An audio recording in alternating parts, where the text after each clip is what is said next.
વિદ્યાર્થી મિત્રો, આજે આપણે વર્તુળ વિશે માહિતી મેળવીએ.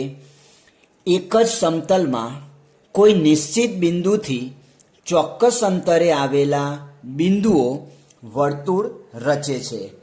એટલે કે એક જ સમતલમાં કોઈ નિશ્ચિત બિંદુથી ચોક્કસ અંતરે આવેલા જે બિંદુઓ છે એના દ્વારા વર્તુળની રચના થાય છે. આ જે નિશ્ચિત બિંદુ છે એને વર્તુળનું કેન્દ્ર કહે છે. એટલે કે આ નિશ્ચિત બિંદુ એ વર્તુળનું કેન્દ્ર છે. આપણે આકૃતિ છે એમાં આપણે સમજીએ તો આ જે છે વર્તુળનું કેન્દ્ર છે. એનાથી નિશ્ચિત અંતરે જે બધા બિંદુઓ છે એ બિંદુઓ દ્વારા જે આકૃતિ રચાય છે એને આપણે વર્તુળ કહીશું. તો આ કેન્દ્ર છે, એનાથી સરખી અંતરે, તો આ બધા અહીંથી આ અંતર, આ જે બધા અંતર છે એ બધા સરખે અંતરે આવેલા બિંદુઓ છે. તો એના દ્વારા જે રચના થાય છે એને આપણે વર્તુળ કહીશું. અને આ જે છે એ વર્તુળનું કેન્દ્ર છે. ચોક્કસ અંતરને વર્તુળની ત્રિજ્યા કહેવાય. તો આ જે ચોક્કસ અંતર છે, આ કેન્દ્ર છે, એ કેન્દ્રથી આ જે બિંદુઓ જે છે એની વચ્ચે જે અંતર છે એને આપણે આ અંતરને શું કહીશું? વર્તુળની ત્રિજ્યા. તો આ જે છે એ શું છે? વર્તુળની ત્રિજ્યા છે. તો આને આપણે આ જે છે એને આપણે શું કહીશું? ત્રિજ્યા. બરાબર છે, આ વર્તુળની ત્રિજ્યા છે.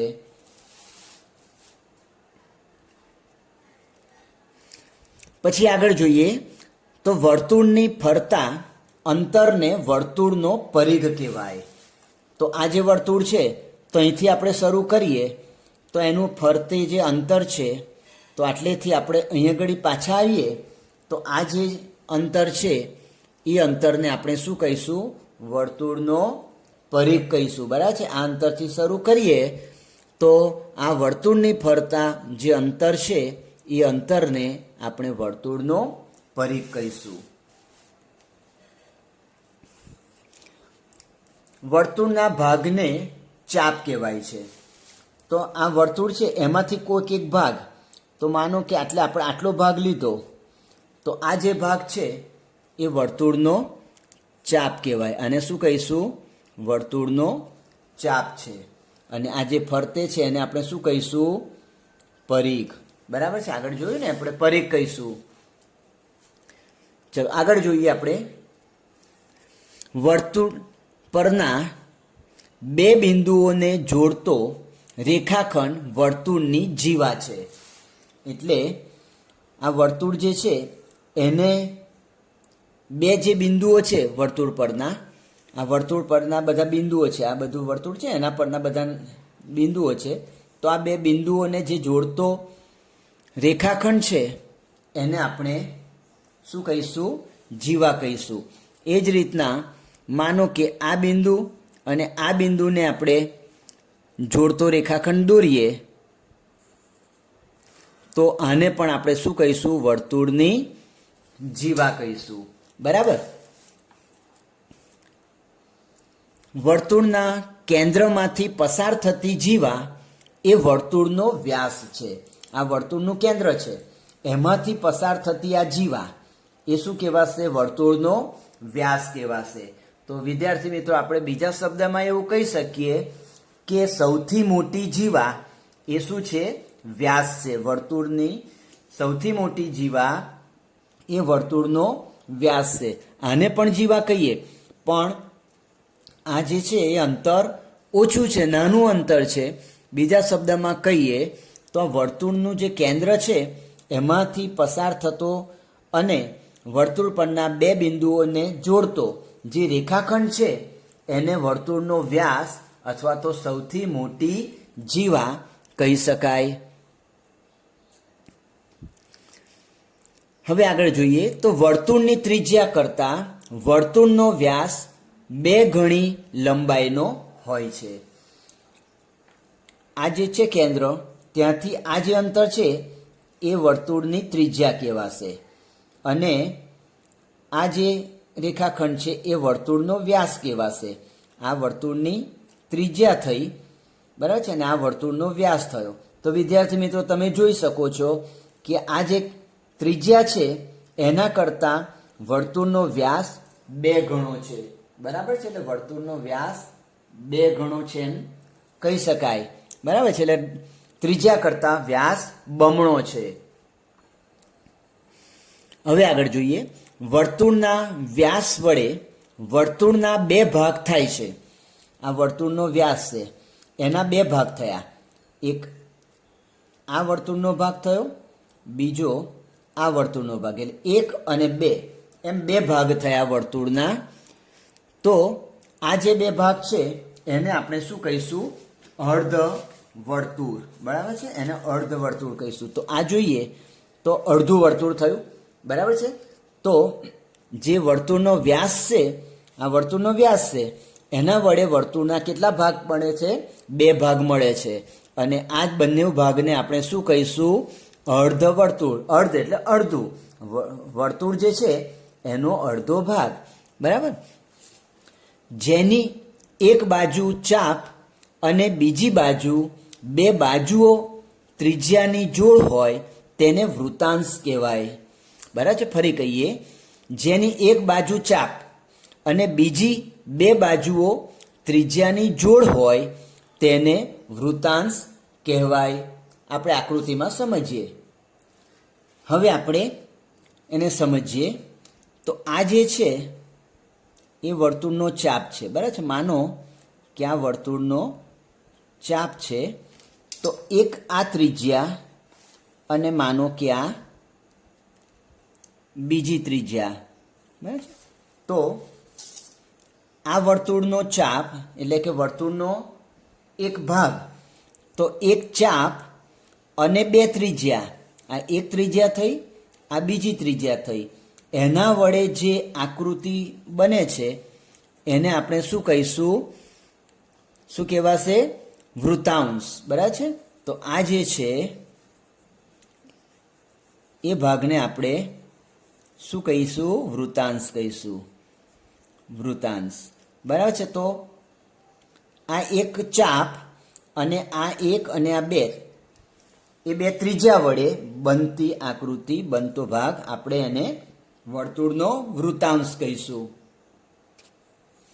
હવે વર્તુળનો અંદરનો એવો પ્રદેશ, આ વર્તુળનો અંદરનો આ જે પરિઘ છે એની અંદરનો ભાગ એ વર્તુળની અંદરનો પ્રદેશ કહેવાશે.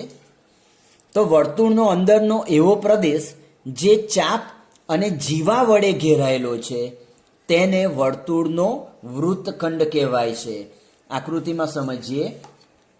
તો આ જે છે એ શું થઈ? વર્તુળની જીવા છે. બરાબર. તો વર્તુળની જીવા છે અને આ જે છે એ વર્તુળનો ચાપ છે. બરાબર છે. એટલે ચાપ અને જીવા વડે ઘેરાયેલો ભાગ. તો આ ચાપ છે અને આ જીવા છે, એના વડે ઘેરાયેલો ભાગ. તો આ ભાગ જે છે, તો આ ભાગને આપણે શું કહીશું? વૃત્તખંડ. વૃત્તખંડ કહીશું. તો ચાપ અને જીવા વડે ઘેરાયેલો જે ભાગ છે વર્તુળનો, એને આપણે વર્તુળનો વૃત્તખંડ એવું કહીશું.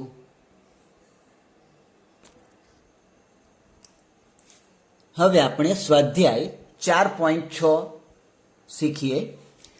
પહેલો પ્રશ્ન છે, બાજુમાં આપેલી આકૃતિને આધારે કહો. એટલે તમને બાજુમાં જે આકૃતિ આપી છે એના આધારે તમારે પ્રશ્નોના જવાબ આપવાના છે. ચલો, પહેલો પ્રશ્ન છે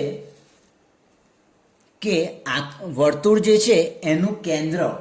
બરાબર છે. તો આ જે આકૃતિ છે વર્તુળની, એનું કેન્દ્ર કયું છે? તો આ એને આપણે કેન્દ્ર કહીશું. તો વર્તુળનું કેન્દ્ર કયું છે? તો વર્તુળનું કેન્દ્ર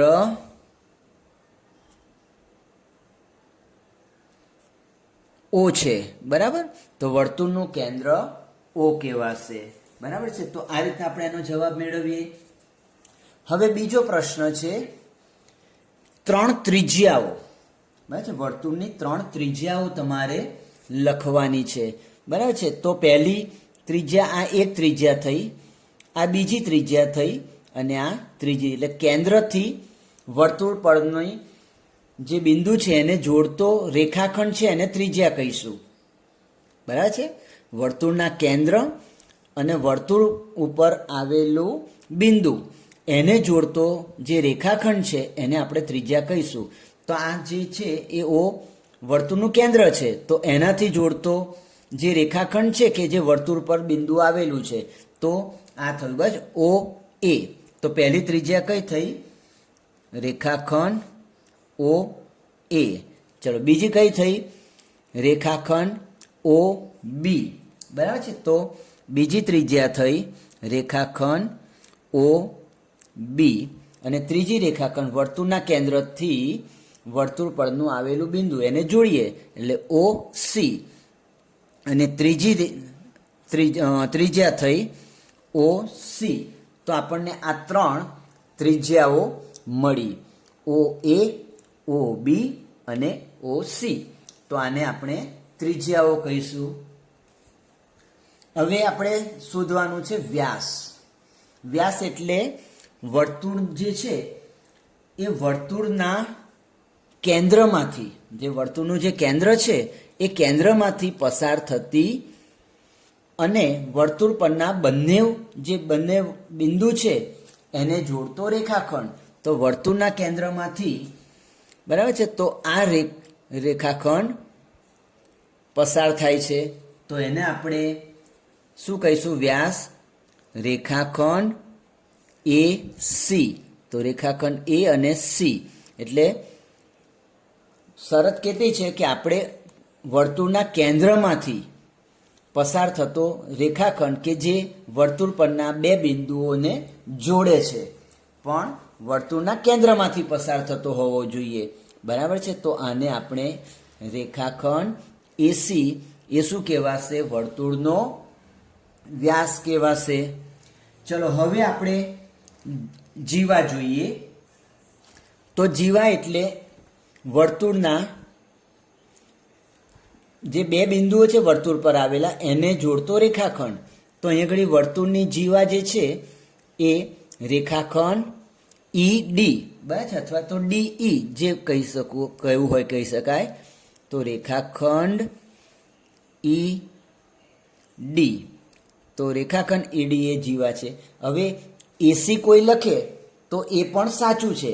બરાબર છે. તો આ બંને જે વર્તુળ પરના બંને જે બિંદુઓ છે એને જોડતો રેખાખંડ છે ને, એટલે આને આપણે એસી કેવું હોય? તો એસી પણ એ જીવા કહી શકાય.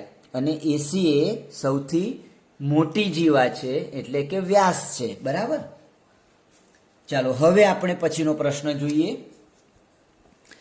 અંદરના ભાગના બે બિંદુઓ, બરાબર છે, તો અંદરના ભાગમાં કયા બે બિંદુ આવ્યા છે? તો આ વર્તુળ છે મિત્રો. આ જે વર્તુળ છે ને એની અંદર એક આ ઓ બિંદુ આવેલું છે. બરાબર છે. તો બિંદુ ઓ અને બીજું બિંદુ કયું આવ્યું છે? બિંદુ પી. અને બિંદુ પી એ આ વર્તુળ જે છે એ વર્તુળની અંદરના ભાગમાં આવેલા બિંદુઓ છે. બરાબર છે. તો આપણે બિંદુ ઓ અને બિંદુ પી એ વર્તુળની અંદર આવેલા બે બિંદુઓ છે. ચલો હવે આપણે જોઈએ કે બહારની ભાગનું બિંદુ. બરાબર છે. તો બહારની ભાગનું બિંદુ આપણે જોવાનું છે. તો આ બિંદુ જે ક્યુ છે એ વર્તુળના બહારના ભાગનું બિંદુ કહેવાશે. તો આ વર્તુળ જે છે એ આ બધો અંદરનો ભાગ કહેવાશે અને આ વર્તુળનો આ જે છે એ બધો બહારનો ભાગ કહેવાશે. તો આ જે ક્યુ બિંદુ જે છે એ વર્તુળની બહાર આવેલું બિંદુ છે. એટલે બહારના ભાગનું બિંદુ કયું છે? બિંદુ ક્યુ. બરાબર છે. તો બિંદુ ક્યુ એ બહારની બાજુ આવેલું બિંદુ છે. હવે વિદ્યાર્થી મિત્રો આગળ જોઈએ તો વૃતાંશ. આગળ આપણે શીખ્યા ને વૃતાંશ. તો આકૃતિમાં જોઈએ તો વૃતાંશ કયો છે? તો વૃતાંશ એટલે એક ચાપ અને બે ત્રિજ્યા વડે બનતી આકૃતિ છે, બનતો પ્રદેશ છે, બરાબર છે. તો આ ચાપ છે અને આ એક રેખાખંડ આ એક ત્રિજ્યા અને એક આ બીજી ત્રિજ્યા, એના વડે જે રચાતો બનતો પ્રદેશ છે એને આપણે વૃતાંશ કહીશું. તો અહીં શું થશે? આ વૃતાંશ, આ ચાપ અને આ બે ત્રિજ્યા, તેને નામ આપવું હોય તો શું કહેવાશે? એ ઓ બી, બરાબર છે. અથવા તો આપણે આમ કહી શકીએ ઓ એ બી, એ શું કહેવાશે? વૃતાંશ. તો આ વર્તુળનો વૃતાંશ શું કહેવાશે? ઓ એ બી, બરાબર છે. ઓ એ બી. આપણે કેન્દ્રને પહેલું આપણે લખીશું એનું બિંદુનું નામ.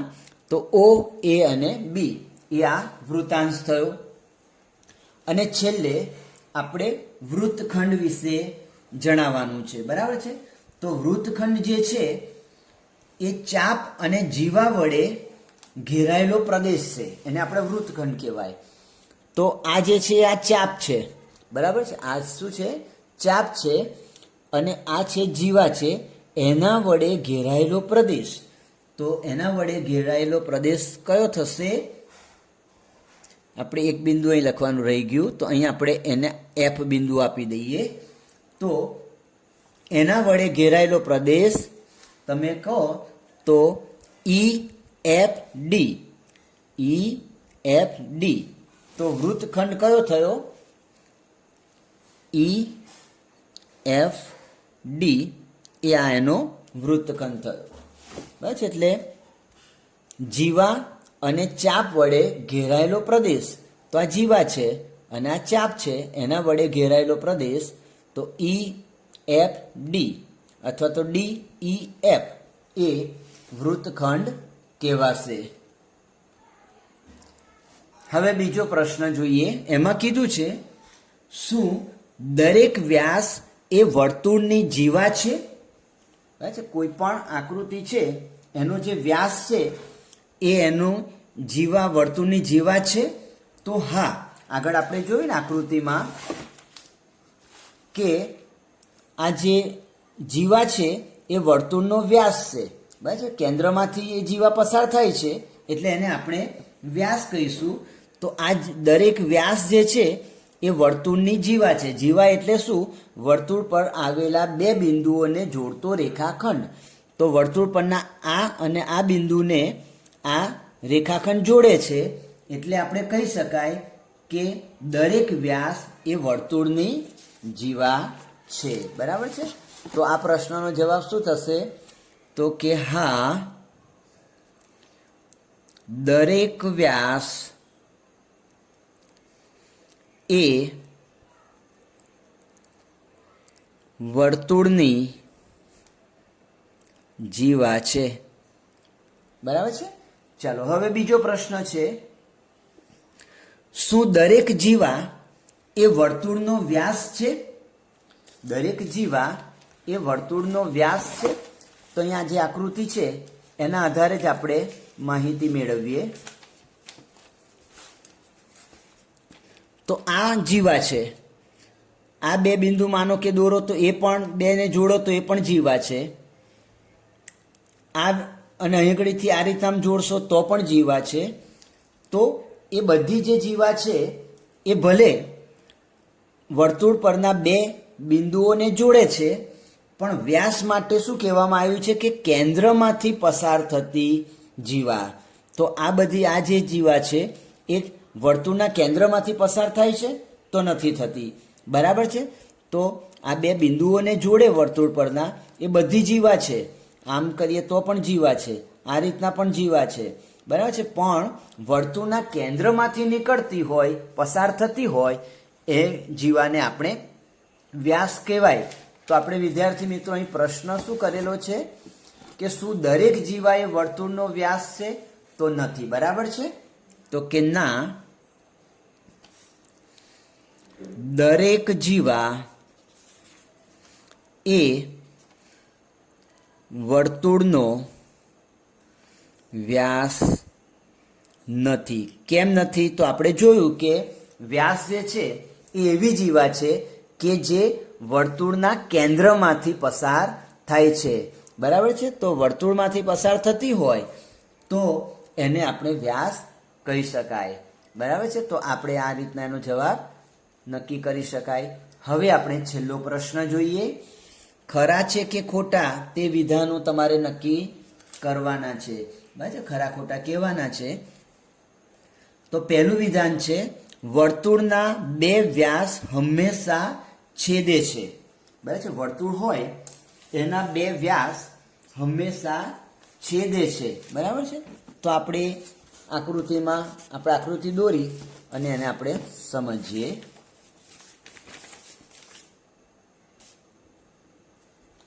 સૌથી પહેલા આપણે એક કેન્દ્ર લઈએ, એને આપણે ઓ નામ આપી દઈએ અને એમાંથી આપણે એક વર્તુળની રચના કરીએ. તો આ વર્તુળની રચના થઈ. બરાબર છે? હવે તમને પ્રશ્નમાં એવું કીધું છે કે વર્તુળના બે વ્યાસ હંમેશા છેદે છે. બરાબર છે? તો વર્તુળના જે બે વ્યાસ છે એ હંમેશા છેદે છે. બરાબર છે? તો વ્યાસ માટે શું કહેવાય કે કેન્દ્રમાંથી પસાર થતી જીવા. તો માનો કે આ એક વ્યાસ, આ વ્યાસ થયો. બરાબર છે? ચલો પછી બીજો આપણે લખીએ તો આ વર્તુળના કેન્દ્રમાંથી પસાર થાય છે. બરાબર? એ જ રીતના માનો કે વર્તુળના કેન્દ્રમાંથી આ વ્યાસ છે, તો દરેક વ્યાસ જે છે ને એકબીજાને છેદે છે. તો પેલું જે વિધાન આપણે જોયું આગળ કે વર્તુળના બે વ્યાસ હંમેશા છેદે છે, તો જવાબ સાચો છે ને? તો વિધાન ખરું છે અથવા તો સાચું છે. વિધાન ખરું છે. ચલો બીજો પ્રશ્ન. વર્તુળનું કેન્દ્ર હંમેશા વર્તુળના અંદરના ભાગમાં હોય છે. વર્તુળનું કેન્દ્ર, તો વિદ્યાર્થી મિત્રો આ જે છે ને એ વર્તુળનું કેન્દ્ર કહેવાશે. બરાબર છે? આગળ આપણે આકૃતિ જોઈ ને તો એમાં આ જે છે વર્તુળનું કેન્દ્ર છે. એ વર્તુળનું કેન્દ્ર વર્તુળના અંદરના ભાગમાં છે ને કે બહારના ભાગમાં છે? અંદરના ભાગમાં છે ને. એટલે કે વર્તુળનું જે કેન્દ્ર છે કે એનાથી તો પછી આપણે જોયું કે એના આધારે તો આપણે વર્તુળની રચના કરીએ છીએ. તો એટલા માટે આપણે એ વિધાન સાચું છે એમ કહેવાય ને. એટલે કે વર્તુળનું કેન્દ્ર જે છે એ હંમેશા વર્તુળના અંદર, આ કેન્દ્ર છે એ વર્તુળ જે છે એનો અંદરનો ભાગ છે, તો એના અંદરના ભાગમાં છે. તો વિધાન ખરું છે, એટલે વિધાન સાચું છે.